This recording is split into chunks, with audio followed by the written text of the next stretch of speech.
接下來我們會來看到是沒有中國，美國的製造業還可以繼續下去嗎？川普說呢，接下來要全面斷中鏈，中國的中哦。所以現在呢，告急的產業包括了鋁業、軍工、車業、造船4大命脈同步告急。今天就這個議題，我們會一起來做深度的剖析。觀眾朋友，歡迎留言區留言。如果您認為說斷了中國大陸的供應鏈，美國的製造業還可以繼續強盛，留言寫1；如果您認為會失敗，留言寫2，一起跟我們做互動。川普的這場去中化，當時從晶片一直到稀土，現在正式擴大到了國防的供應鏈。所以最新的消息是，美國的國防部接下來會收緊採購的豁免規則，限制這些國防的承包商。他說啊，接下來你们都不可以再採購跟中國大陸有關的關鍵的礦物跟原料了，這當中包括了鋁哦。川普說呢，這個鋁的製造廠我們也要自己來做，那所以呢，他就鼓勵外資來這邊設廠造鋁哦。那我們看到這個鋁目前的狀況是說，50%的這個鋁關稅，再加上伊朗戰火的波及呢，在美國當地啊，鋁已經飆升到每噸$6100了，尤其是中西部地區的鋁溢價已經接近到翻倍的關稅去了。所以我們剛剛提了嘛，川普就說，那外資們你們趕快來這邊投資吧，如果你們願意來這邊設廠的話呢，我們的關稅就會從50%直接降一半到25%啊。但是關鍵來了，這些外資會願意來嗎？因為要知道你需要在這邊建鋁廠的話，你需要大量的水，還有大量的電等等。那美國現在這些資源的成本又這麼的高，那這樣總計起來可能要花費數十億美元才能投資哦。那而且這個回收率呢，可能長達10年之久。那外資還願意來嗎？這個就打上一個非常大的問號。那外資還沒有來之前，我們看到，因為川普的關稅對鋁課徵了50%的關稅，現在美國的企業早就已經叫苦連天了。這些企業包含了哪一些呢？先來看到美國最大的鋁公司這一家，他說呢，在關稅成本之下，他光是 Q1第一季的這個損失就高達了2000萬美元。其他汽車大廠也拉起了警報，這當中包括了福特汽車還有 Tesla， 他們說面臨採購成本大增，原因就是鋁庫存已經不夠了，拉起了警報。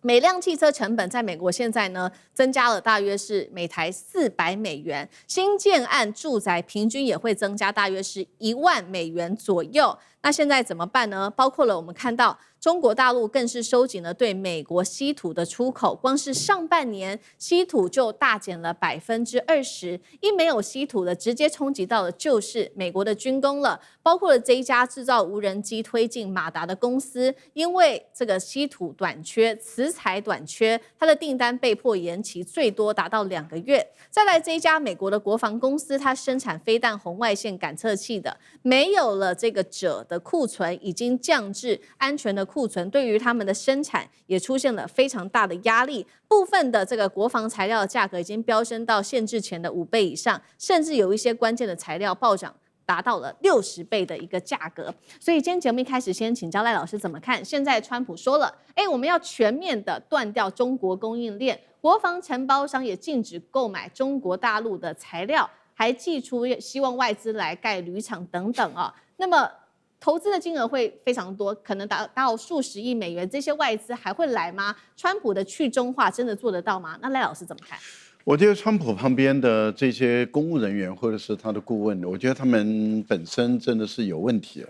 他們不食人間煙火，或是他們對於美國的業者啊，他們的情況真的是了解不多。像納瓦羅，他就認為說應該對中國大陸全面性的制裁，要全面性的斷供等等的。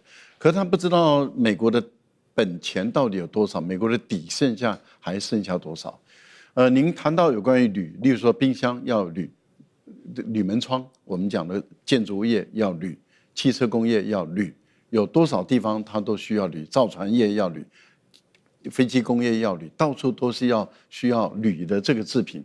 可是問題就在於你美國，你想把鋁業把它拉到美國來，大家要問的就是說，你的礦產的開採跟在印尼或者其他地方的開採成本到底差多少？這第一個。第二個就是你的水資源夠不夠，你的電的成本高還是不高？你的本身的這些勞工的水平高還是不高？能不能募集到足夠的勞工等等的？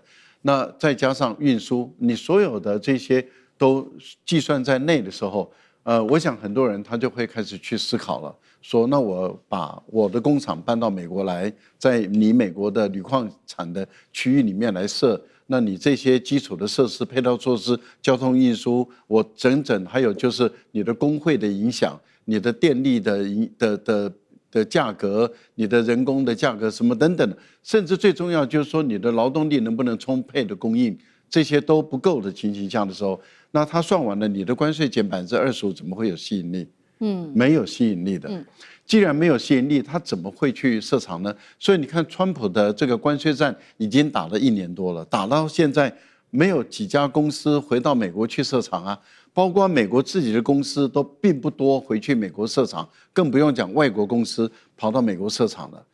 那這樣的情形對於美國來說的話，你的所有的關稅政策事實上是失效的，因為你沒有辦法激起你的公司跟外國的公司到你美國來投資，除了台積電以外。好，現在的情況就是美國你非但吸引不了，而且你的關稅是國內廠商自己吸收，所以為什麼美國的汽車業者他們會叫苦連天？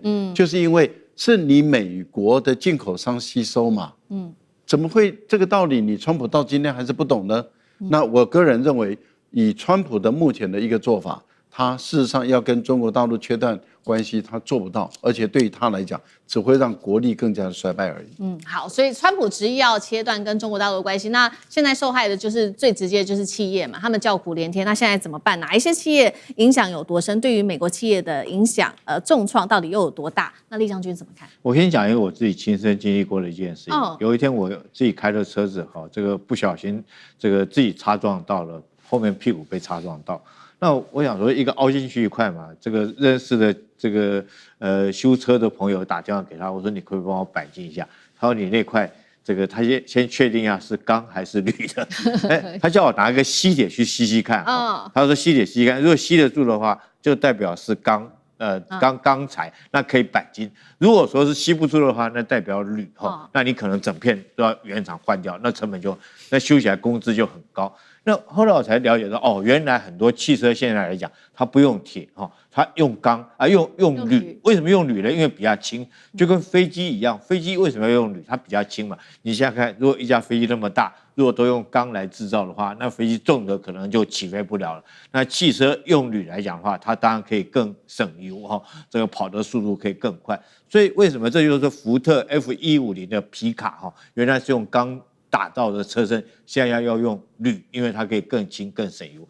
那其實鋁的用途不止在民生方面，不只是汽車而已。我們經常包括喝汽水的你的易開罐包括你的洗衣機包括到這個烘乾機等等來講的話，都少不了這個鋁這種元素。那甚至於更高一層來講的話，包括軍工業導彈啊，或者是這個戰機啦更少不了鋁。所以鋁的需求對美國來講的話是非常的至關重要的。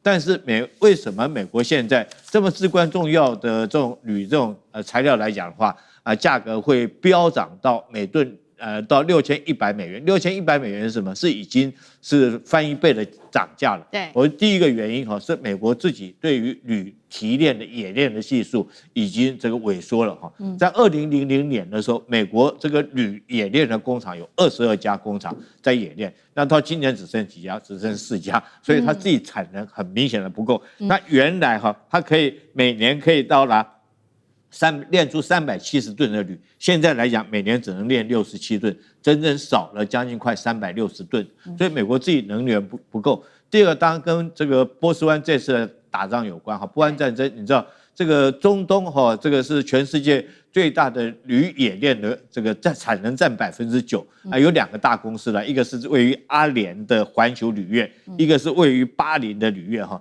這2家公司是分別占了全世界鋁冶煉的9%，產量是非常大。但是由于這次這個波灣戰爭，它遭受到攻擊，然後荷姆斯海峽又被封鎖，所以它冶煉出來的鋁很難再運到美國去，這也是造成鋁漲價的第2個原因。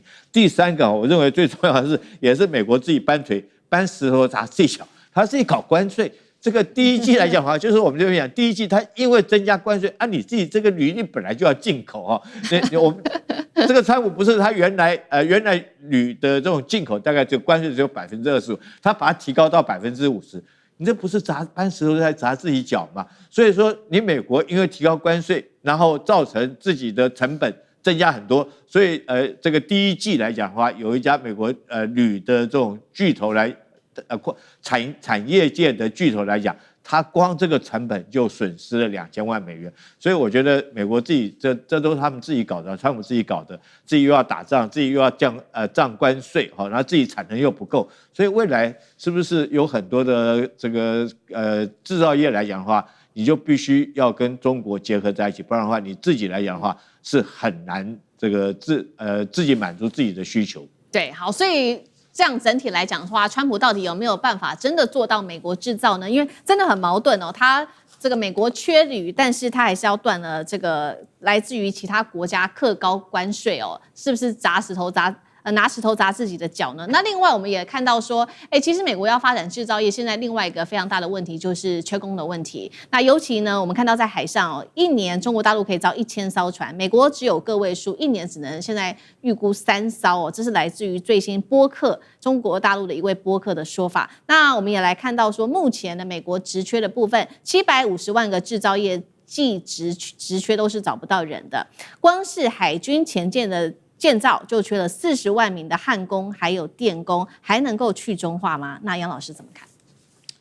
美國要製造業回流，做得到，很少部分做得到，基本上應該就是高附加價值的戰略產業，也就是他願意花大錢，然後呢，整個相關的設計、製造到使用，客戶都是自己美國人，那因此呢。特別像是半導體或者是 AI 以及生物製藥等等之類，他就把這些高附加價值、成本高的維持在自己本土裡面，繼續的賺錢。